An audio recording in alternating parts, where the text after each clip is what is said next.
ассалому алайкум бинандагони азизу арҷманд. нашри навбатии барномаи иттилоотии пайғом манзури шумост. ба муносибати рӯзи кормандони агентии давлатии молиявӣ ва мубориза бо коррупсия дар ҷумҳурии тоҷикистон дар водии Зарафшон бо иштироки раиси шаҳри Панҷакент Абдухолиқ Холиқзода ва роҳбарони мақомоти ҳифзи ҳуқуқ ҷамъомади идона баргузор гардид. дар асоси фармони президенти ҷумҳурии тоҷикистон ҳар сол 10 январ ҳамчун рӯзи кормандони мақомоти назорати давлатии молиявӣ ва мубориза бо коррупсия дар ҷумҳурии тоҷикистон таҷлил мешавад.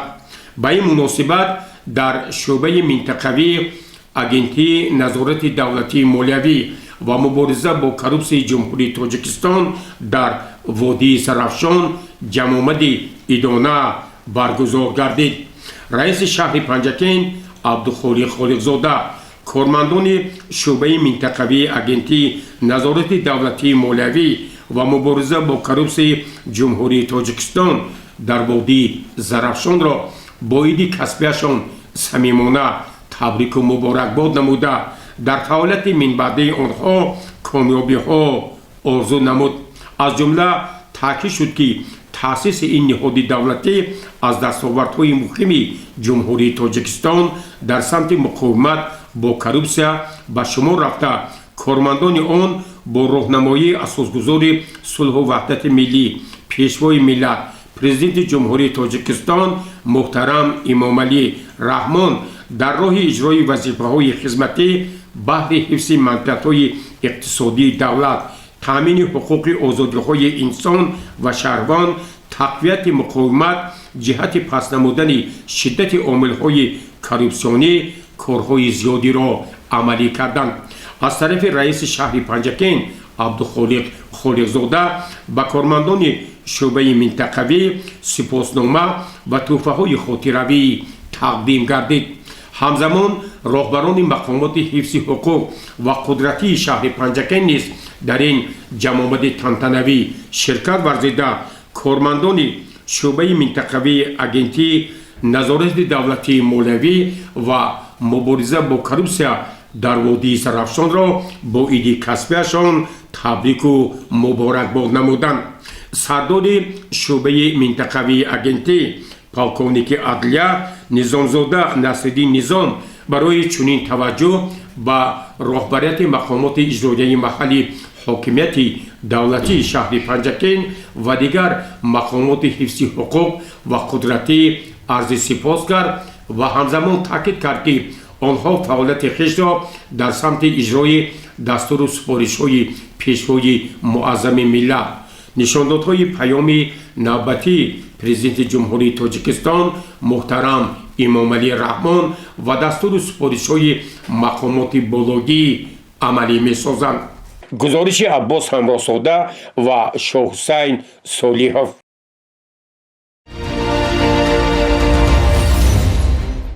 фаъолияти муассисаҳои хидматрасониву фароғатӣ, корхонаҳои истеҳсолӣ ва бунёди иншооти нав дар шаҳри Панҷакент таҳти назорати бевоситаи раиси шаҳри Панҷакент Абдухолиқ Холиқзода қарор дорад. идомаи ин мавзӯъ дар гузориши дигари барнома.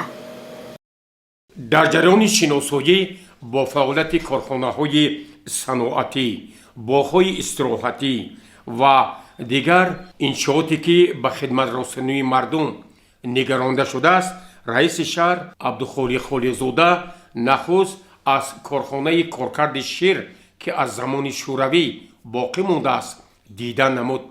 масъулини ин корхона ба раиси шаҳр иттилоъ доданд ки ҳанӯз соли 2005 ба корхона як маҷмӯъ таҷҳизоти замонавӣ ворид намуданд ва бо пешомадани баъзе мушкилот то ба ҳол ин корхонаи саноатӣ коркарди маҳсулоти ширӣ бо иқтидори лоиҳавӣ пурра фаъолият надорад.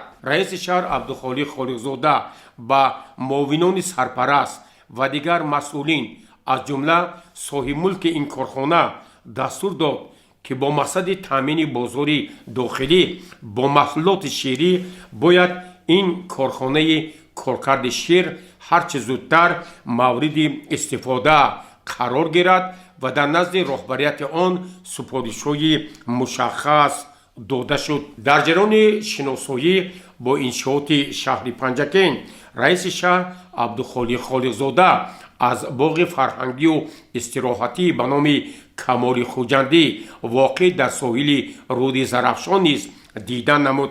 соҳибкори ин боғи фарҳангӣ ба раиси шаҳр иттилоъ дод, ки айни замон корҳои ободониву созандагӣ дар асоси дастуру супоришҳои роҳбарияти мақомоти иҷроияи маҳаллӣ ҳокимияти давлатии шаҳри Панҷакен ва риояи талаботи меъморию шаҳрсозӣ бо маром ҷараён дорад. иттилоъ дода шуд, ки айни замон инҷо як маркази чорабиниҳои мусиқӣ барои ҷавонон бунёд мешавад, ки корҳои асосӣ ба анҷом расонида шуда, танҳо пас аз насби таҷҳизоти барқӣ ва дигар воситаҳои зарурӣ ин маркази дилхушӣ ва мусиқӣ мавриди истифода қарор дода мешавад.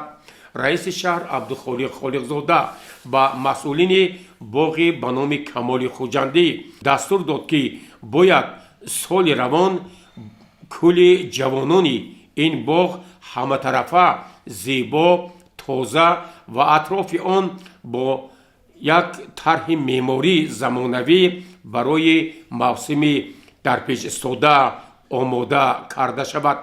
роҳбарияти боғ изҳор доштанд, ки соли равон ба истиқболи 35-мин солгарди истиқлоли давлатии ҷумҳурии Тоҷикистон барои анҷом додани таъмири куллии боғи ба номи Камоли Хуҷандӣ тадбирҳои мушаххас андешида мешавад.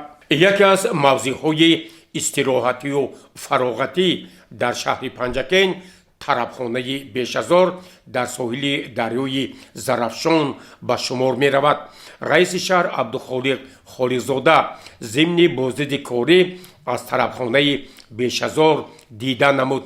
бо рафти корҳои ободониву созандагӣ шинос гардид. ҳамзамон ба соҳибкори ин тарабхона ва дигар масъулин дастур дод, ки бояд ин тарабхона ба маънои том ба як макони зеботарин ҳам барои сокинони меҳмонони шаҳру диҳоти Панҷакен ва сайёҳони хориҷӣ табдил ёбад. дар ин замина соҳибкор ва дигар кормандони тарабхонаи бешазор барои вусъати корҳои ободониву созандагӣ боз ҳам беҳтар намудани шароити хизматрасонӣ вазифадор шуданд. раиси шаҳр Абдухолиқ Холиқзода дар қисми ғарбии шаҳри Панҷакен бо рафти бунёди бинои нави раёсати агентии ҳифзи иҷтимоӣ ва нафақаи шаҳри Панҷакен шинос гардид. ба масъулин дастур дода шуд, ки ин бино, ки дар хиёбони марказӣ ба номи устод Абу Абдуллоҳи Рӯдакӣ мавқеъ дорад, бояд тарҳи зебо, сифати баланд ва дар муҳлати пешбинишуда мавриди истифода қарор дода шавад. раиси шаҳр Абдухолиқ Холиқзода бо рафти бунёди бозори нави замонавӣ дар собиқ корхонаи консервабарории Шарбат низ шинос гардид. ба раиси шаҳр масъулин иттилоъ доданд, ки аксари корҳои асосӣ, бунёди нуқтаҳои савдо ва дигар иншооти ин бозори замонавӣ ба анҷом расонида шуда, ҳамзамон асфалтпӯш кардани роҳу роҳравҳои он бо маром идома дорад. раиси шаҳр масъулинро вазифадор кард, ки бояд ин бозор бо як тарҳи зебо ва шароитҳои мусоид барои соҳибкорону тоҷирон бунёд гардад ва дар муҳлати пешбинишуда барои мардуми шаҳру диҳоти Панҷакен ва меҳмонону сайёҳон хидматрасониро оғоз намояд. дар ҷараёни шиносоӣ бо фаъолияти иншооти гуногуни шаҳри Панҷакен, раиси шаҳр Абдухолиқ Холиқзода ба манзили маъюб Қурбонзода Сумайя низ ташриф овард. ӯро бо соли нави 2026 табрику муборакбод кард. ба ин маъюб пеш аз ҳама саломатӣ ва از طرف مقامات اجرایی محلی حاکمیت دولتی شهر پنجکین عروبچه معیوبی و دیگر تحفه ها تقدیم کرده شد. گزارش عباس همراساده با الجان خالف.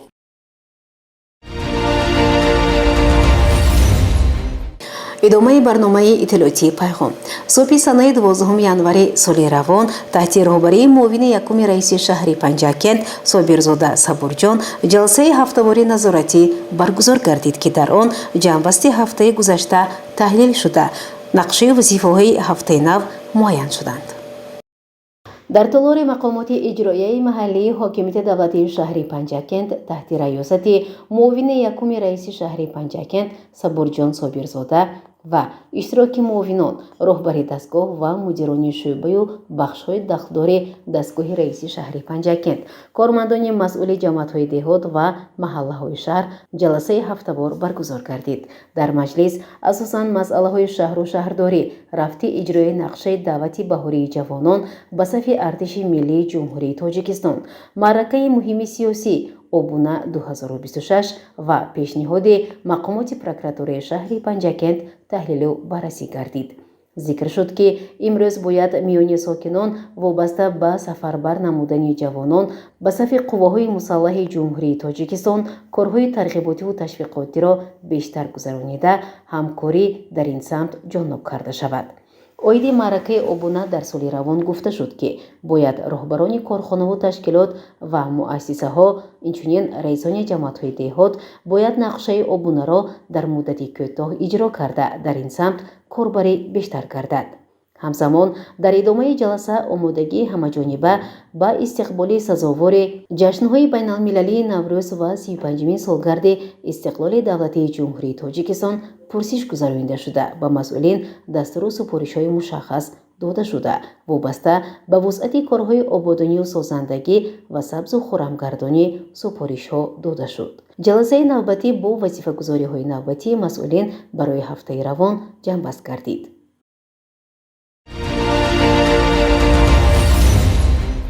با مقصد شرح و ایضاح پیام سرور دولت پیشوای معظم ملت محترم امام علی رحمان با مجلس عالی جمهوری تاجیکستان و صرفه‌کارانه استفاده بردن نیروی برق در کاخ فرهنگ شهر پنجکند به نام علیم بابایف ملاقات دایر گردید.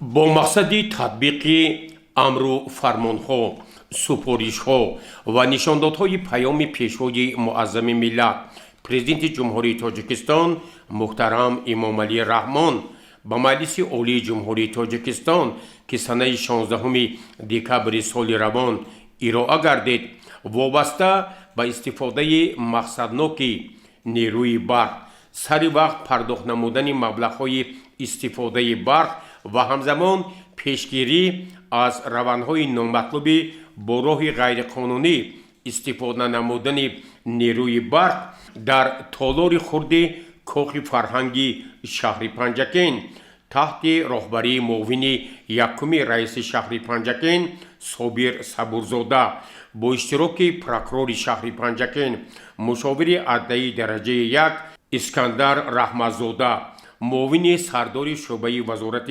کارهای داخلی جمهوری تاجیکستان در شهر پنجکین عثمان عمرزاده و راهبریت و کارمندان مسئول شبکه‌های برق شهر پنجکین راهبران تشکیلات اداره‌ها و دیگر مسئولین یک ملاقات برگزار گردید.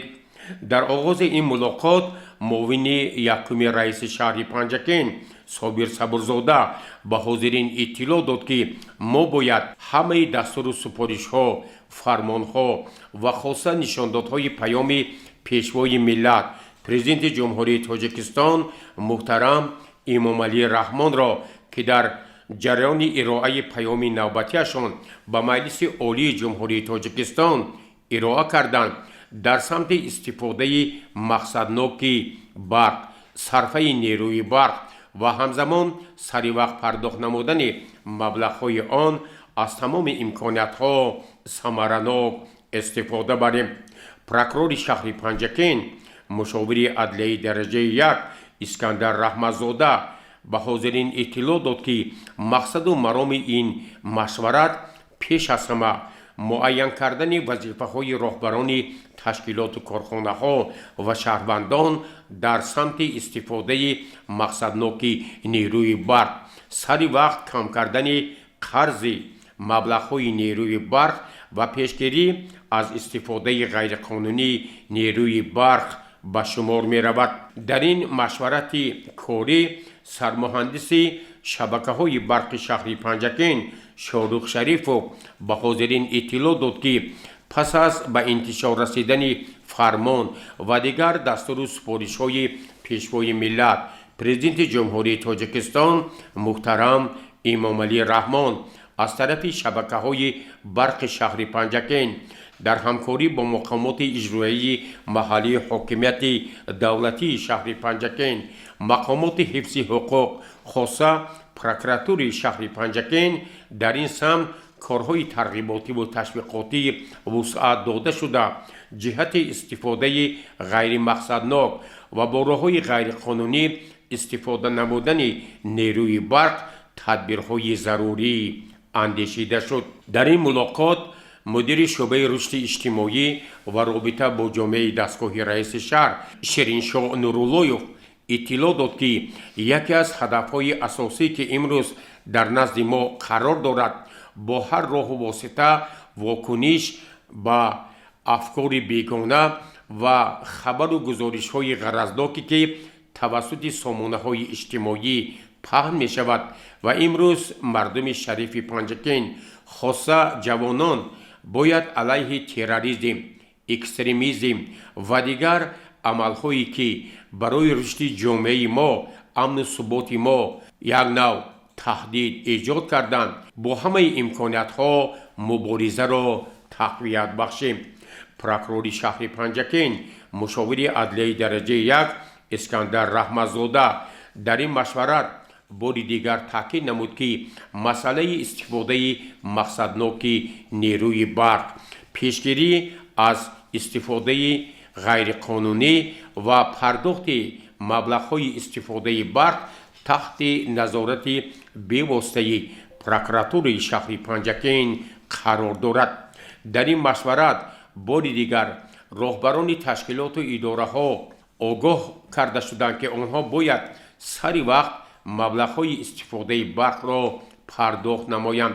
در صورت بی‌اعتنایی به این مسئله نسبت آنها چاره‌ها اندیشیده می شود. همین طور در این مشورت راهبران و دیگر مسئولین وظیفه‌دار شدند که در سمت اجرای تدبیرهایی که از طرف دولت و حکومت جمهوری تاجیکستان سفارش‌ها و نشاندادهای پیام امساله پیشوای ملت پرزیدنت جمهوری تاجیکستان با یک مسئولیت جدی مناسبت نمایند. گزارش عباس همراساده و طلبشاه توشیف.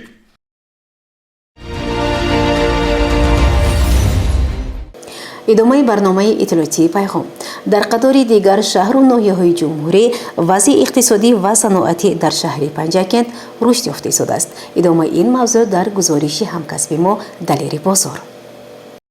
در پیام نوبتی پرزیدنت جمهوری تاجیکستان پیشوای ملت محترم امامعلی رحمان با مجلس عالی جمهوری تاجیکستان در قطار تحلیل دیگر مسئله ها ذکر شد که صرف نظر از تاثیر روندهای مرکب جهانی اقتصاد کشور در سالهای اخیر با مرام رشد یافته نشان دهنده های اساسی آن تمایل استوار دارند. در 5 سال اخیر حجم مجموع محصولات داخلی منتظم افزایش یافته، رشد اقتصادی در سطح استوار تامین گردید. طبق معلومات رسمی تنها در 5 سال اخیر حجم مجموع محصولات داخلی زیاده از 1.8 مرتبه افزایش یافته. سرعت میانه رشد اقتصادی در سطح تقریبا 7% تامین گردیده است. این رشد استوار اساساً از حساب ساحه‌های صنعت، ساختمان، کشاورزی و خدمت‌رسانی به دست آمده است. در این روند صنعت کنونی با سرعت همچون هدف استراتژی دولت نقش کلیدی دارد. چنانکه که ذکر گردید صنعت کنونی باید به یکی از عامل‌های اساسی بلند برداشتن اقتدار اقتصادی و تامین شغل اهالی تبدیل یابد. در نتیجه تطبیق این سیاست هدفمند در سالهای اخیر حجم استحصال محصولات صنعتی بیش از 2 برابر افزایش یافته. حصه صنعت در ساختار اقتصادی ملی به طور نظر است بالا رفته است. همزمان با بنیاد و با استفاده دادن کارخانه‌های نو بیش از 1500 انشاءات استحصالی به فعالیت آغاز نمودند. واقعا هم اگر با عمر شهر پنجگین نظر افکنیم در 5 سال اخیر در میکروز شهر دیهاتی پنجگین زیاده از 46 کارخانه صنعتی مردی استفاده قرار داده شده. حالا در آنها زیاده از 4000 نفر با جای کاری دائمی مشغول میباشند. علاوه بر این در سال 2026 ما تصمیم گرفتیم که بنیاد 10 کارخانه عظیم صنعتی را به راه مانیم که در آنها زیاده از 1000 جای کاری نو تشکیل کرده شده. باز مردم علاوه با کاری دائمی تامین کرده میشوند که این به بهتر گردیدن سطح زندگی اهالی مساعدت مینماید. یکی از نکته‌های مهم پیام جلب سرمایه‌گذاری داخلی و خارجی میباشد. در این دوره برای صاحبکاران و سرمایه‌گذاران محیط مساعد حقوقی و اقتصادی فراهم آورده شده. تطبیق لایحه‌های کلان ملی ادامه دارد. طبق معلومات رسمی حجم سرمایه‌گذاری به اقتصاد کشور همساله افزایش یافته. تنها در یک سال اخیر به 10 میلیارد سومانی رسیده است. این روند امکان داده است که همساله 10,000 جای نوی کاری تأسیس یافته. سطح شغل اهالی بالا رود. واقعا بنیاد کارخانه‌های صنعتی و با این وسیله تأسیس جاهای نوی کاری با زندگی مردم علاوه خصوص ساکنان شهر پنجگین تأثیری مثبت می‌رساند.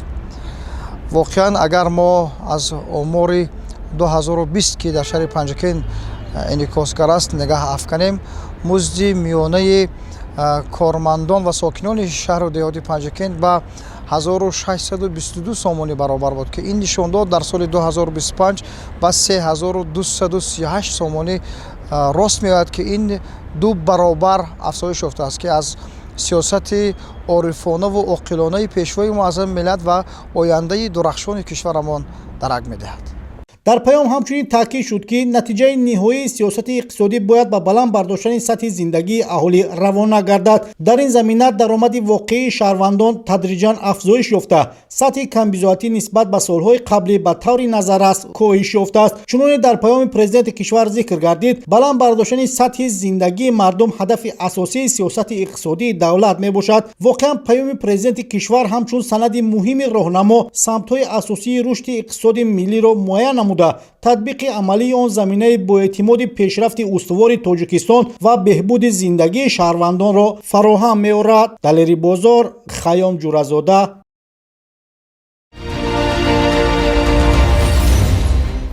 تماشاچیان عزیز، در همینجا برنامه اطلاعاتی پیغام به پایان میرسد. برای هر یک شما سلامتی را خواهیم. خیر، شاد و پیروز باشید.